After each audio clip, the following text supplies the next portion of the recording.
Hello students. पिछले कुछ video से हम पढ़ रहे हैं कि किस तरह से पार्टिकल्स क्रिस्टलाइन सॉलिड में पैक होते हैं। लेकिन ऐसा नहीं है कि जब सॉलिड्स की फॉर्मेशन होती है, सॉलिड बनते हैं, तो उनमें जो अरेंजमेंट्स हैं पार्टिकल्स की वो बिल्कुल परफेक्ट होती हैं। ऐसा नहीं होता है। यूजुअली जब भी सॉलिड बनते हैं तो उनमें कुछ ना कुछ इम्परफेक्शंस या हम कहें कि इरेगुलरिटीज़ या हम ये भी कह सकते हैं डिफेक्ट्स आते ही हैं। ठीक है। तो जो सॉलिड होता है, किसी भी टाइप का सॉलिड, जैसे हम अगर सिंपल सॉलिड की बात करें, जैसे सोडियम क्लोराइड के तो हमें क्रिस्टल्स ही दिखाई देते हैं। ठीक है। हमें शुगर जो है उसके भी क्रिस्टल्स दिखाई देते हैं। बस शुगर जो है आप देख सकते हो कि कई बार जो है वो छोटे क्रिस्टल्स वाली शुगर आती है, स्मॉल क्रिस्टल्स में भी मिलती है और लार्ज क्रिस्टल्स में भी मिलती है। ठीक है। तो अलग अलग साइज़ के क्रिस्टल्स हमें मिलते हैं। नॉर्मली क्या होता है कि जो एक सॉलिड होता है वो क्रिस्टल्स का बना हुआ होता है, छोटे छोटे क्रिस्टल्स का बना हुआ होता है। ठीक है। जैसे शुगर आप देख रहे हो तो वो क्या है, वो क्रिस्टल्स हैं शुगर के। नमक आप देख रहे हो तो वो नमक के क्रिस्टल्स हैं। ठीक है। अब डिपेंड करता है कि क्रिस्टल्स का साइज़ क्या है। अगर क्रिस्टल्स का साइज़ काफ़ी छोटा है तो उसमें डिफेक्ट्स ज़्यादा होने के चांसेस होते हैं। ठीक है। Small crystals have more irregularities या मोर डिफेक्ट्स।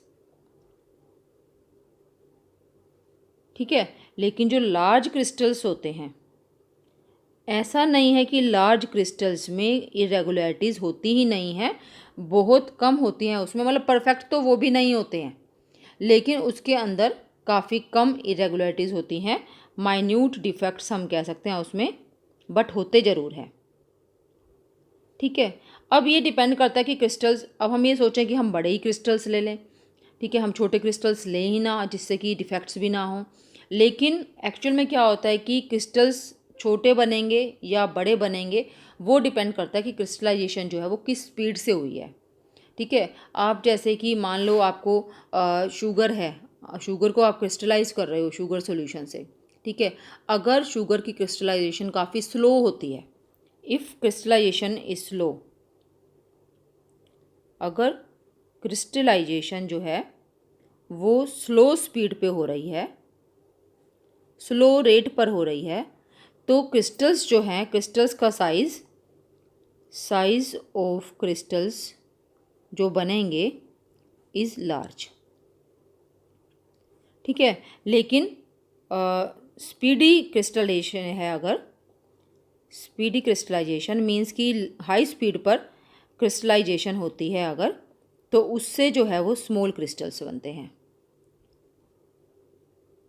ठीक है। जैसे कि शुगर सॉल्यूशन है, अगर हमने उसको ठंडी जगह पर रख दिया, किसी खिड़की के पास रख दिया या फिर हमने उसको पंखे के नीचे रख दिया, तो उसमें क्रिस्टलाइजेशन काफ़ी जल्दी होगी। जैसे जैसे जो हॉट सॉल्यूशन था उसका, शुगर सॉल्यूशन, वो जल्दी जल्दी कूल होगा तो क्रिस्टल्स जो है छोटे छोटे बनेंगे। लेकिन अगर वो धीरे धीरे कूल होगा तो उसमें जो क्रिस्टलाइजेशन होगी वो आराम से होगी, और आराम से होने पर जो शुगर क्रिस्टल्स बनेंगे वो बिग साइज़ के होंगे। ठीक है। और जो बिग साइज़ के क्रिस्टल्स होंगे उसमें क्या होगा, उसमें डिफेक्ट्स कम होंगे, स्मॉल क्रिस्टल्स में डिफेक्ट्स ज़्यादा होंगे। तो ये डिफेक्ट्स एक्चुअली हैं क्या, हम बात कर रहे हैं डिफेक्ट्स हैं ये, तो डिफेक्ट्स हैं क्या। डिफेक्ट्स हैं कि जब पार्टिकल्स अरेंज होते हैं क्रिस्टल लैटिस में और क्रिस्टल की फॉर्मेशन होती है, तो कई बार सही तरह से पार्टिकल्स सही जगह पर, जहाँ पर उन्हें आना चाहिए था वहाँ पर ना होकर किसी दूसरी जगह पर चले जाते हैं, या फिर होते ही नहीं हैं। या तो पार्टिकल्स अपनी जगह को मिस कर देते हैं, वहाँ होते ही नहीं हैं, या फिर वहाँ से निकलकर किसी दूसरी जगह पर चले जाते हैं। तो इस टाइप की इम्परफेक्शंस हम देखते हैं। तो ये आपको ध्यान रखना है कि हम इनको डिफेक्ट्स भी बोल सकते हैं, जैसा मैंने आपको पहले भी बताया, इम्परफेक्शंस भी बोल सकते हैं, या फिर हम इनको इरेगुलरिटीज़ भी बोल सकते हैं। Irregularity in formation of crystal. ठीक है। तो जो डिफेक्ट्स हैं वो हैं क्या, अगर आपको हम इसमें जो हैं दो टाइप के मेनली डिफेक्ट्स पढ़ेंगे। जो दो टाइप के डिफेक्ट्स हैं, one is point defect and other is line defect. ठीक है।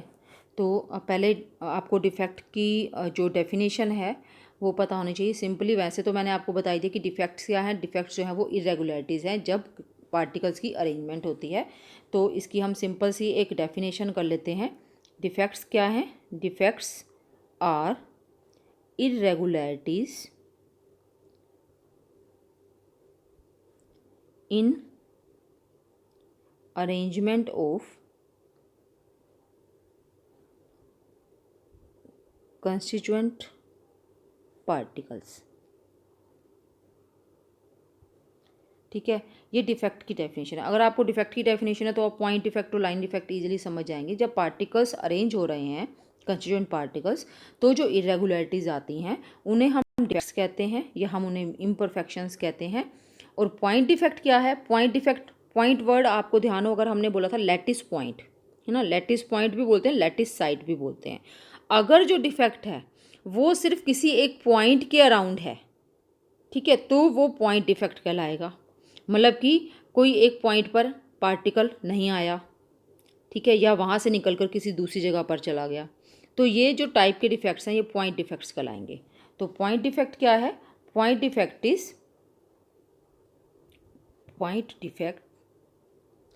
इज द डेविएशन या इरेगुलरिटी, सेम हम डेफिनेशन कर लेते हैं इसकी, is the irregularity from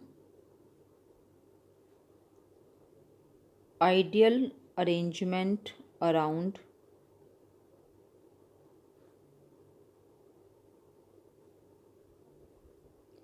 a point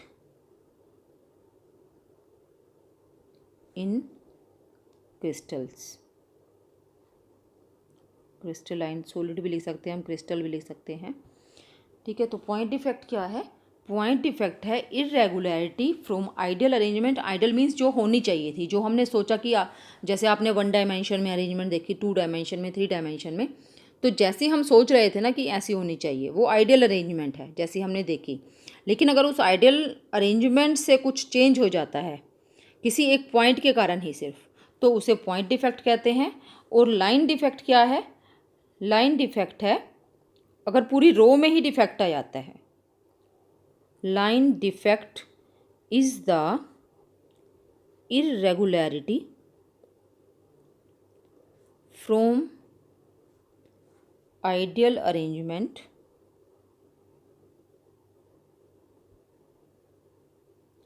in the complete row। रो को हम लाइन भी कहते हैं ना, और लाइन ऑफ लैटिस साइड्स या पॉइंट्स, ठीक है। मैं दोनों वर्ड्स इसलिए लिख के आपको बताती हूँ ताकि आपको कन्फ्यूज़न ना हो कि हम लैटिस साइट भी बोल सकते हैं, लैटिस पॉइंट भी बोल सकते हैं, दोनों सेम थिंग है। Line defect is the irregularity from ideal arrangement in the complete row of lattice site. लेकिन यहाँ पर आप एक मतलब यहाँ पर आपके लिए एक अच्छी बात यह है कि हम लाइन डिफेक्ट्स के बारे में नहीं पढ़ेंगे, हम सिर्फ पॉइंट डिफेक्ट्स के बारे में पढ़ेंगे। हमारे सिलेबस में सिर्फ पॉइंट डिफेक्ट्स ही हैं, ठीक है। अब क्योंकि ये क्रिस्टल के अंदर है, क्रिस्टलाइन सॉलिड की हम बात कर रहे हैं, तो ये जो डिफेक्ट्स हैं इन्हें हम क्रिस्टल डिफेक्ट्स भी कह सकते हैं, because these defects are in crystals, ठीक है। अब हम 1 बाय 1 इन डिफेक्ट्स के बारे में पढ़ेंगे। कौन से डिफेक्ट्स? मेनली पॉइंट डिफेक्ट्स, क्योंकि हमने पॉइंट डिफेक्ट्स ही 12th में पढ़ने हैं, हमारे सिलेबस में वही हैं पॉइंट डिफेक्ट्स। डेफिनेशन आपने इनकी कर ली है, ठीक है। ये 3 टाइप्स के हैं। तो आज मैं आपको इस वीडियो में आपको जो फर्स्ट टाइप के पॉइंट डिफेक्ट्स हैं वो करवाऊंगी। एंड फर्स्ट टाइप के पॉइंट डिफेक्ट्स हैं स्टोशियोमेट्री डिफेक्ट, स्टोशियोमेट्रिक डिफेक्ट्स, ठीक है। तो स्टोशियोमेट्रिक डिफेक्ट्स फिर आगे 4 टाइप्स के हैं। स्टोशियोमेट्रिक पॉइंट डिफेक्ट्स जो हैं वो 3 टाइप के हैं। उनमें से फर्स्ट टाइप है स्टोशियोमेट्रिक डिफेक्ट। आप तीनों डिफेक्ट्स को मैं बता देती हूँ कि कौन कौन से टाइप के हैं। Stoichiometric defect, impurity defects, and third are non stoichiometric defect. Stoichiometric जो वर्ड है वो एक्चुअली फॉर्मूले से रिलेटेड है। स्टोशियोमेट्रिक डिफेक्ट्स वो हैं जिनसे कि अगर वो डिफेक्ट्स होते हैं तो उनसे सब्सटेंस के फॉर्मूले पर कोई इफेक्ट नहीं पड़ता, फॉर्मूला सेम रहता है। और जो नॉन स्टोशियोमेट्रिक डिफेक्ट्स हैं उनमें क्या होता है कि फॉर्मूला चेंज हो जाता है, उससे फॉर्मूले पर असर पड़ता है। जो फॉर्मूला एक्चुअल में होना चाहिए वो नहीं होता, या जो हम रेशियो दिखा रहे हैं फॉर्मूले में दो एलिमेंट्स, जैसे दो एलिमेंट्स हैं उनसे मिलाकर अगर हमारे कंपाउंड का फॉर्मूला बना है तो हम दिखा रहे हैं फॉर्मूला ए बी, यानी कि रेशियो हम दिखा रहे हैं 1/1, लेकिन एक्चुअल में रेशियो जो है वो इससे चेंज होती है, 1/0 पॉइंट समथिंग होती है, 0.94 हो जाएगी या समथिंग कुछ भी हो सकती है। ठीक है, तो ये हम नॉन स्टोशियोमेट्रिक डिफेक्ट्स में पढ़ेंगे इनके बारे में। ठीक है, और जो इम्प्योरिटी डिफेक्ट्स हैं, इम्प्योरिटी डिफेक्ट ये है कि जो हमारा क्रिस्टल था ना, जिस सॉलिड की हम बात कर रहे थे उसके अंदर कोई बाहर के पार्टिकल्स आ गए, उसके अंदर आ गए कोई दूसरे सब्सटेंस के पार्टिकल्स आ गए। ठीक है, तो हम पढ़ेंगे हम स्टोशियोमेट्रिक डिफेक्ट्स, बहुत ही सिंपल टाइप के डिफेक्ट्स हैं, and these are of 4 types stoichiometric defects. 4 जो टाइप्स हैं उनमें से 2 टाइप्स जो है वो नॉन आयनिक सॉलिड से रिलेटेड हैं। एक तो होते हैं हमारे आयनिक कंपाउंड्स, और नॉन आयनिक कंपाउंड्स जो भी हैं, कोई भी नॉन आयनिक कंपाउंड है, आयनिक कंपाउंड से अलग जो भी हैं उनमें बाकी 2 टाइप के हैं। तो नॉन आयनिक कंपाउंड्स के लिए कौन से हैं? एक है वैकेंसी डिफेक्ट, वैकेंसी का मतलब आई थिंक आप सबको पता होगा। दूसरा है इंटरस्टिशियल डिफेक्ट, इंटरस्टिशियल डिफेक्ट। ठीक है, तो ये 2 टाइप के जो डिफेक्ट्स हैं ये क्या हैं? ये हमारे नॉन आयनिक सॉलिड से रिलेटेड हैं। ठीक है, और बाकी जो हैं आयनिक सॉलिड से रिलेटेड, फ्रैंकल डिफेक्ट, जो कि आयनिक सॉलिड में हम इनको फ्रैंकल डिफेक्ट और स्कोटकी डिफेक्ट कहते हैं।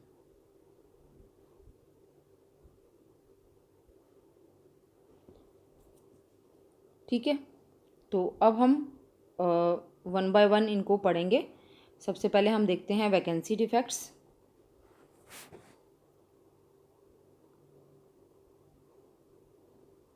वैकेंसी का मतलब होता है कि खालीपन आ जाना। ठीक है, किसी जगह पर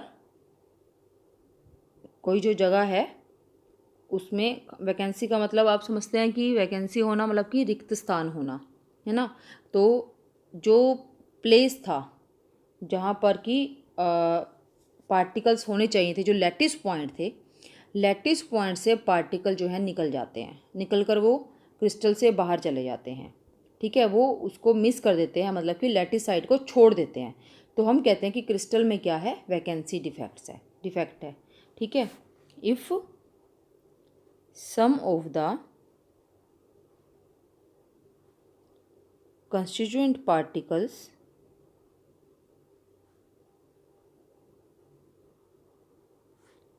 leave the lattice site,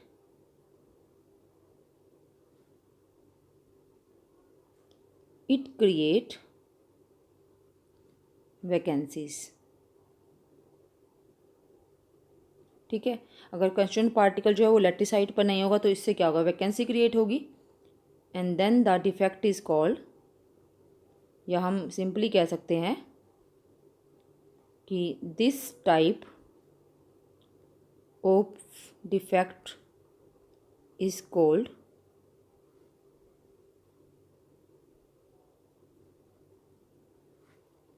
vacancy defect. ठीक है, तो अगर हम इसको सिंपली अगर हम इसे दिखाना चाहें तो मान लो कि ये मैंने एक पार्ट ले लिया क्रिस्टल का। ठीक है, इसके अंदर यहाँ पर हमारे कंस्टिट्यूएंट पार्टिकल्स हैं, ये लैटिस पॉइंट्स हैं, मतलब क्या है? ये lattice points, these are lattice points या लैटिस साइट। ठीक है। अब इसमें क्या है, इन सब के अंदर क्या होंगे, पार्टिकल्स होंगे। तो पार्टिकल्स को मैं दिखा देती हूँ, एक्स से दिखा देती हूँ। लेकिन किसी किसी जगह पर कोई कोई लैटिस पॉइंट जो है वहाँ पर पार्टिकल नहीं है। ठीक है, अब आप देख रहे हो कि यहाँ और यहाँ पार्टिकल नहीं है, तो ये क्या है, ये है वैकेंसीज। ठीक है, तो ये है वैकेंसी डिफेक्ट। अगर आपको, आप डायग्राम बनाकर इसको करोगे, वैसे डायग्राम की ज़रूरत नहीं है, बट डायग्राम से अच्छे से समझ आ जाता है कि एक्चुअल में ये वैकेंसी डिफेक्ट है क्या। ठीक है, तो वैकेंसी डिफेक्ट क्या है कि अगर कंस्टिट्यूएंट पार्टिकल जो है वो अपनी लैटिस साइट को छोड़ देते हैं तो उससे वहाँ पर वैकेंसी क्रिएट हो जाती है। And these type of defects are known as vacancy defect. And these are, अगर आपको कुछ एक्सप्लेन करना है इसके बारे में एक्स्ट्रा तो आप ये भी लिख सकते हो, these are found in non ionic solids.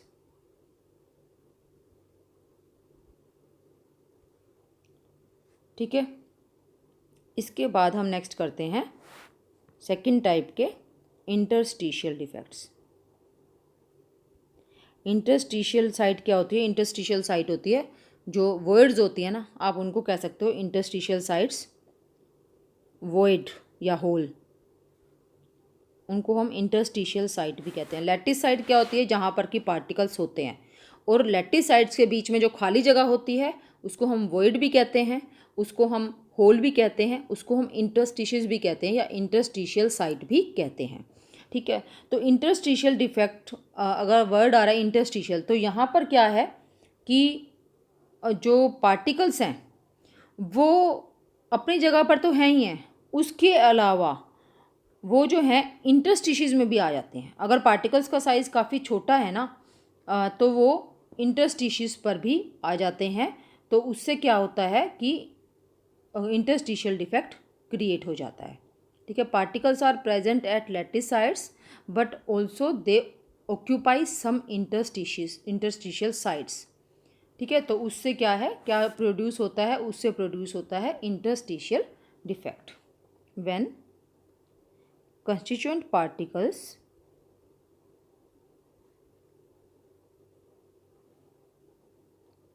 occupy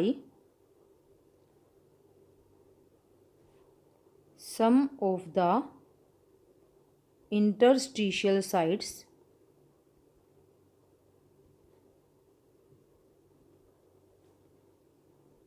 the defect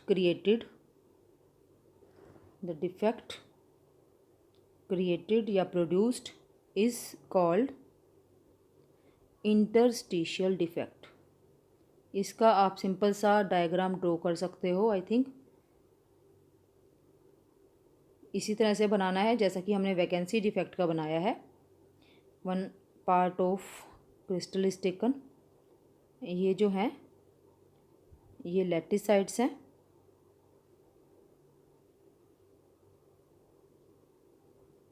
ठीक है, ये जो जगह है ये क्या है, ये है interstitial site.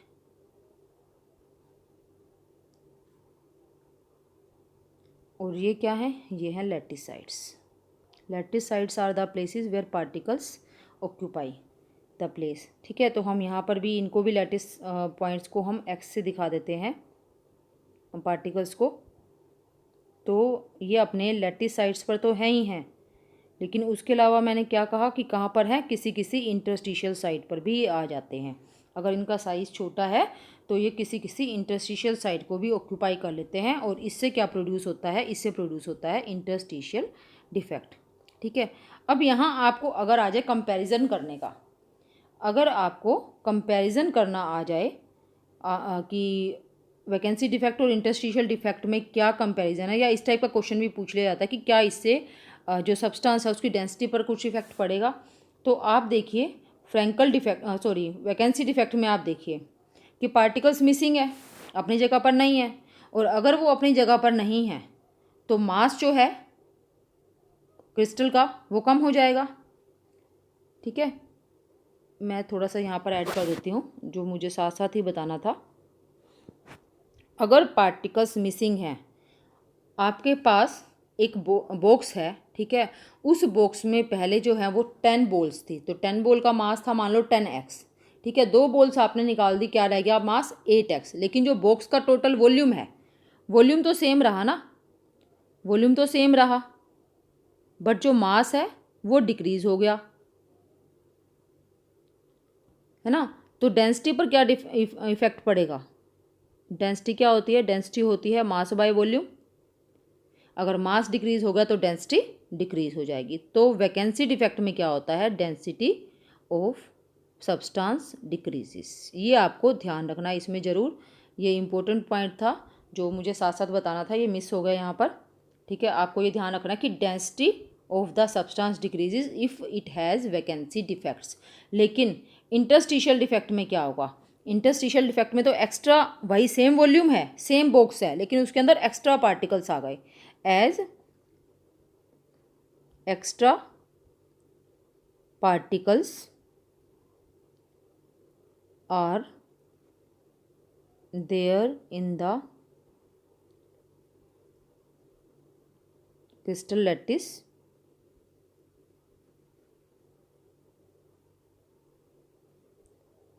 thus density increases. यहाँ मास बढ़ जाएगा ना तो डेंसिटी इंक्रीज हो जाएगी।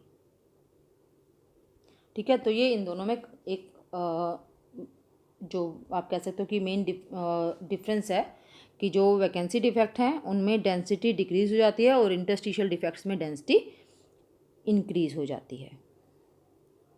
ठीक है, इसके बाद हम थर्ड टाइप के डिफेक्ट करेंगे और वो थर्ड टाइप के डिफेक्ट हैं हमारे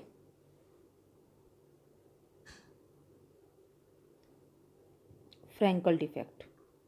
जो दो हमने डिफेक्ट्स ऊपर किए हैं वो दोनों क्या थे? नॉन आयनिक डिफेक्ट्स थे। अब जो डिफेक्ट्स हम कर रहे हैं वो क्या है? वो आयनिक डिफेक्ट्स हैं।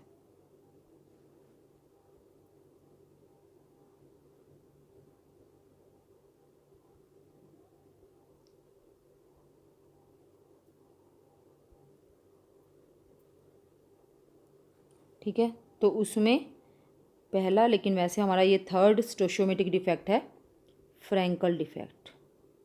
फ्रैंकल डिफेक्ट जो है ना आयनिक सॉलिड में जैसे मैंने बताया होता है।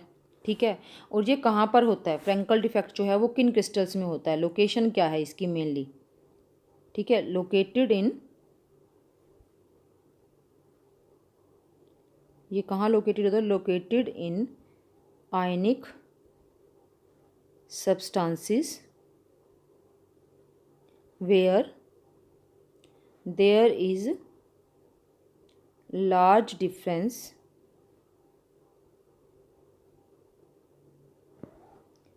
between the size of cation and anion।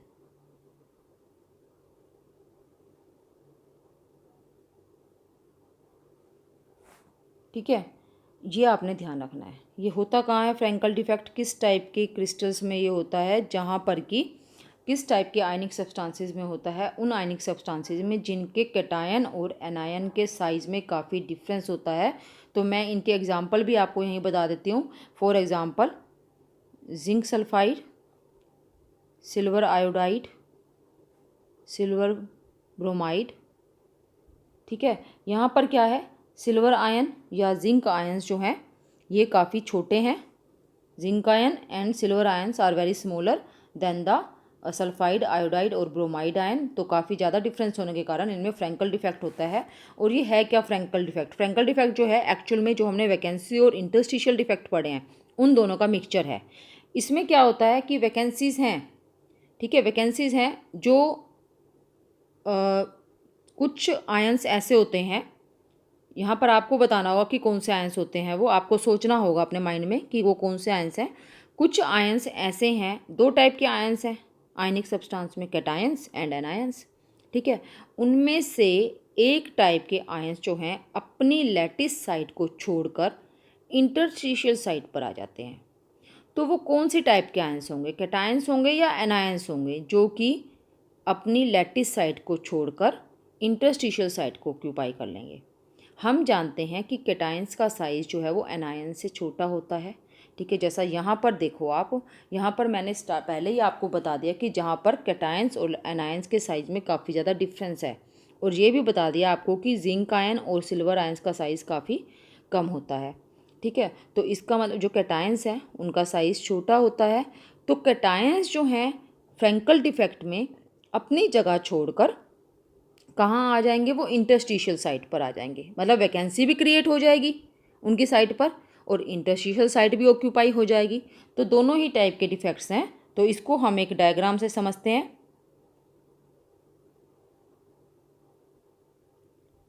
तो ये लैटिसाइड्स जो हैं, अब आपने वो हमने जो पहले पढ़े हैं वैकेंसी डिफेक्ट और इंटरस्टिशियल डिफेक्ट, वो किस में थे, वो नॉन आयनिक सॉलिड्स में थे, ठीक है। लेकिन ये हैं आयनिक सॉलिड्स में। और आयनिक सॉलिड्स जो हैं उनमें क्या होता है, उनमें पॉजिटिव आयंस होते हैं, नेगेटिव आयन, फिर पॉजिटिव फिर नेगेटिव, फिर पॉजिटिव फिर नेगेटिव। मान लो यहाँ पे पॉजिटिव नहीं है, वैकेंसी हो गई, ये नेगेटिव, ठीक है। या सॉरी, ये पॉजिटिव के नीचे नेगेटिव आएगा, ये नेगेटिव, पॉजिटिव है ना तो इसके नीचे नेगेटिव ही आएगा। पॉजिटिव और पॉजिटिव साथ नहीं हो सकते हैं। ये पॉजिटिव ये नेगेटिव, मान लो ये साइड जो है वो वैकेंट हो गई, ठीक है, यहाँ वैकेंसी क्रिएट हो गई। फिर यहाँ पॉजिटिव, यहाँ नेगेटिव, मान लो यहाँ चलो यहाँ पर हम बना देते हैं पॉजिटिव नेगेटिव, नेगेटिव, यहाँ वैकेंसी आ गई, नेगेटिव पॉजिटिव, ठीक है, यहाँ भी वैकेंसी आ गई। तो जो यहाँ से निकले पॉजिटिव आयंस वो जो है किसी भी इंटरस्टिशियल साइट को ऑक्यूपाई कर लेंगे, ठीक है, वो क्या करेंगे, किसी इंटरस्टिशियल साइट को ऑक्यूपाई कर लेंगे। तो ये क्या है और ये जगह कौन सी है हमें पता है, इन्हें हम इंटरस्टिशियल साइट्स कहते हैं, इंटरस्टिशियल साइट्स, ठीक है। तो है क्या, फ्रैंकल डिफेक्ट क्या है, some of the cations leave their lattice site, bracket में आप लिख सकते हो क्रिएटिंग वैकेंसी,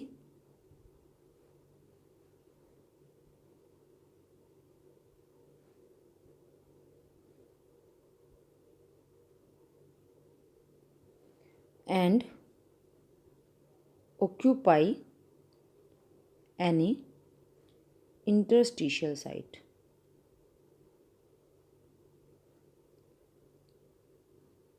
ठीक है, रिजल्टिंग इन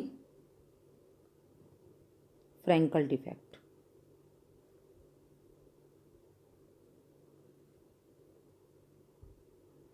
ठीक है, तो इस तरह से फ्रैंकल डिफेक्ट्स जो हैं वो प्रोड्यूस होते हैं।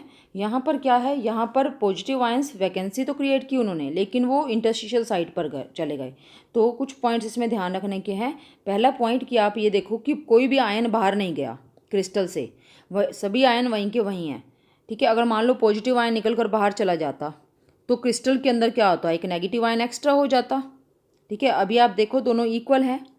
फॉर्मूला जो है उसमें क्या है, अगर मान लो हमारा फॉर्मूला है A B, A positive B negative, ठीक है, तो जितने पॉजिटिव आयंस हैं उतने ही नेगेटिव आयंस होने चाहिए ना। लेकिन अगर कोई पॉजिटिव आयन निकलकर क्रिस्टल से बाहर चला जाएगा तो नेगेटिव आयंस का नंबर जो है वो इंक्रीज हो जाएगा। तो जो हमारा जो ये फॉर्मूला होता है ये इलेक्ट्रिकल न्यूट्रलिटी दिखाता है कि पॉजिटिव आयन जितने हैं उतने ही नेगेटिव आयंस है, तो न्यूट्रल है एज ए होल। जो फॉर्मूला हमारा है वो न्यूट्रल दिखा रहा है, पॉजिटिव से नेगेटिव कैंसिल हो जाएंगे। तो जब डिफेक्ट है यहाँ पर फ्रैंकल डिफेक्ट, उसके बावजूद यहाँ कोई चेंज नहीं आया है पॉजिटिव और नेगेटिव आयंस के नंबर में, इसलिए electrical neutrality is maintained. Electrical neutrality is maintained, neutrality जो है वो मेंटेन्ड है, वो डिस्टर्ब नहीं हुई है। और दूसरा जो पॉइंट है वो क्या है, density, density also doesn't change, ठीक है, डेंसिटी भी चेंज नहीं होगी, डेंसिटी भी वही की वही रहेगी, ठीक है। तो ये है फ्रैंकल डिफेक्ट। इसके बाद जो नेक्स्ट टाइप का हमारा डिफेक्ट है वो है फोर्थ डिफेक्ट, जो कि आयनिक डिफेक्ट ही है, वो है स्कोटकी डिफेक्ट।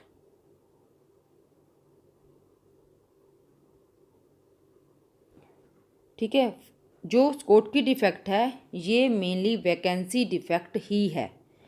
ये क्या था, ये दोनों का मिक्सचर था, वैकेंसी प्लस इंटरस्टिशियल डिफेक्ट, है ना। ये क्या है, it is mainly vacancy defect. ठीक है। तो इसमें क्या होगा, इसमें आयंस जो है वो वैकेंसी क्रिएट करेंगे और क्रिस्टल को बिल्कुल छोड़कर निकल जाएंगे। ठीक है। Ions leave their lattice site permanently and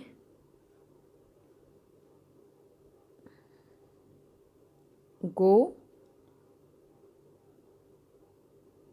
out on the surface, crystal की सरफेस पर चले जाएंगे, क्रिएटिंग वैकेंसीज। ठीक है। जो ये दोनों टाइप के आयनिक डिफेक्ट्स हैं, आयनिक सॉलिड्स के डिफेक्ट्स हैं, फ्रैंकल डिफेक्ट और स्कोट की डिफेक्ट। फ्रैंकल डिफेक्ट में आपने देख लिया कि इलेक्ट्रिकल न्यूट्रलिटी मेंटेन रहती है, यहाँ पर भी इलेक्ट्रिकल न्यूट्रलिटी मेंटेन रहती है। अगर आयन छोड़कर चला गया तो किसी एक टाइप का आयन, जैसे पॉजिटिव आयन छोड़कर चला गया अपनी लैटिस साइड को, तो इलेक्ट्रिकल न्यूट्रलिटी कैसे मेंटेन रहेगी, वो तभी मेंटेन हो सकती है अगर नेगेटिव भी छोड़कर चला जाए। अगर एक पॉजिटिव छोड़कर गया है तो एक नेगेटिव भी छोड़कर जाएगा, तभी तो इलेक्ट्रिकल न्यूट्रलिटी मेंटेन रहेगी। तो यहाँ पर क्या है मेन थिंग कि इक्वल नंबर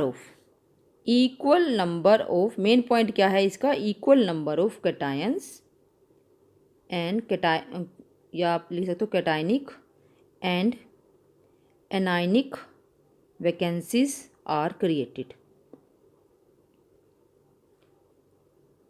जितनी कैटायनिक वैकेंसीज क्रिएट होंगी उतनी ही एनायनिक वैकेंसीज भी क्रिएट होंगी। इसको हम एक सिंपल डायग्राम से उसी तरह से दिखाएंगे।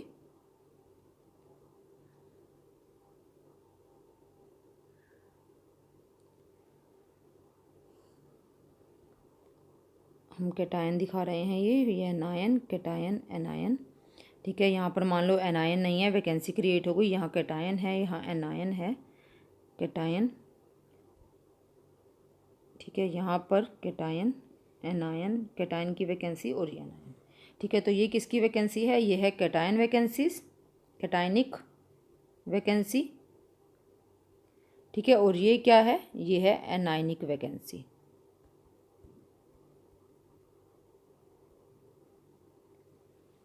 ठीक है। तो दोनों ही इक्वल नंबर हैं, एक कैटायनिक वैकेंसी है तो एक एनायनिक वैकेंसी है, इसलिए यहाँ पर इलेक्ट्रिकल न्यूट्रलिटी मेंटेन रहती है। तो हम ये पॉइंट अब इसमें अपना ऐड करेंगे। हमने एक लिखा, equal number of cationic and anionic vacancies are created. Next point है electrical neutrality. Electrical neutrality is maintained.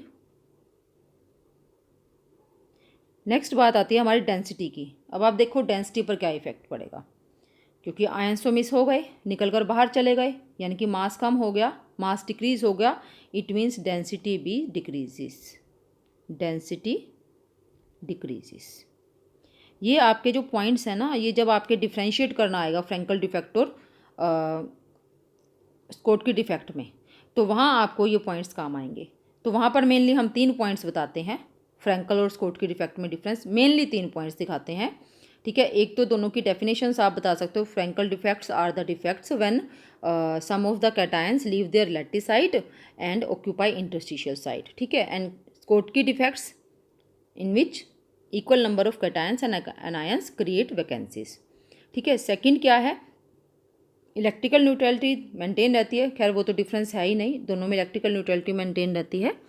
और जो नेक्स्ट है वो क्या है, डेंसिटी फ्रैंकल डिफेक्ट में चेंज नहीं होती है, सेम रहती है, जबकि स्कोट की डिफेक्ट में जो डेंसिटी है वो डिक्रीज हो जाती है, क्योंकि अनायंस जो दोनों ही टाइप के आयंस उस क्रिस्टल को छोड़कर चले जाते हैं। और जो फोर्थ जो डिफरेंस है वो आप बता सकते हो, जो मैंने फ्रैंकल डिफेक्ट में स्टार्टिंग में बता दिया था, इसमें आप ये नोट कर लेना, स्टार्टिंग में ही आ जाएगा ये, लोकेटेड इन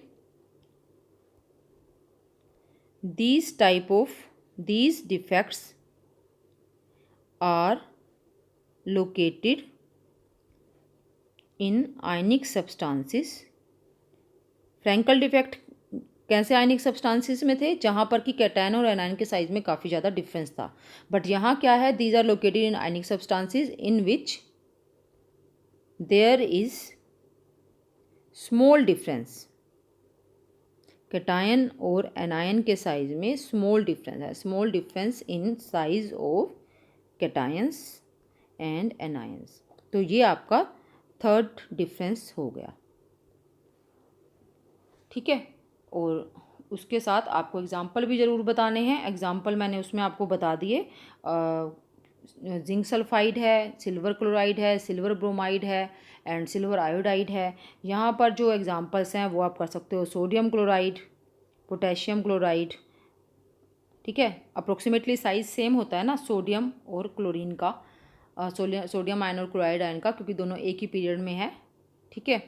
और potassium chloride, caesium chloride as well as, ये यहाँ पर स्पेशल आप ध्यान देना, ये पेपर में कई बार 1 मार्क का क्वेश्चन आ जाता है, सिल्वर ब्रोमाइड। तो इसको आप नोटिस करो। सिल्वर ब्रोमाइड जो है वो स्कोटकी डिफेक्ट भी शो कर रहा है, करता है, और फ्रैंकल डिफेक्ट भी शो करता है। तो आपका ऑब्जेक्टिव क्वेश्चंस में 1 मार्क के क्वेश्चंस में ये क्वेश्चन कई बार आ जाता है कि name one substance, name one ionic compound which show both the Frenkel defect as well as Schottky defect, ठीक है। तो आप उसमें ये बताएंगे, ठीक है। तो जो स्कोटकी डिफेक्ट्स होते हैं वो जो है काफ़ी ज़्यादा मिलते हैं आयनिक सब्सटेंसेस में। जैसे सोडियम क्लोराइड का अगर हम एग्जांपल लें तो उसमें काफ़ी ज़्यादा स्कोटकी डिफेक्ट मिलता है, ठीक है। तो ये हैं हमारे स्टोशियोमेट्रिक डिफेक्ट्स। आप इनको अच्छे से करिए और नोट्स बनाइए, और नोट्स बनाते हुए आप जो डिफेक्ट्स के बारे में पॉइंट्स में लिखिए, साथ साथ इनके डायग्राम्स भी दिखा, सिंपल डायग्राम्स बनाने हैं, कोई इसमें बिल्कुल एक्यूरेट ऐसा नहीं है कि मेजरमेंट करके सर्कल जो है वो सेम साइज़ के होने चाहिए, ऐसा कुछ नहीं है। आपको सिंपल डायग्राम्स बनाने हैं, वो सिर्फ इसीलिए ताकि आपको क्लैरिटी हो, ठीक है। तो आप पॉइंट्स में इनको लिखिए, इनके जो भी डिस्क्रिप्शन है चारों टाइप के डिफेक्ट्स के, जो स्टोशियोमेट्रिक डिफेक्ट हमने पढ़े हैं 4 टाइप के, उनको आप पॉइंट्स में लिखेंगे तो ये बहुत अच्छे से आपको समझ आ जाएंगे और लर्न भी रहेंगे लंबे समय तक। Okay, thank you.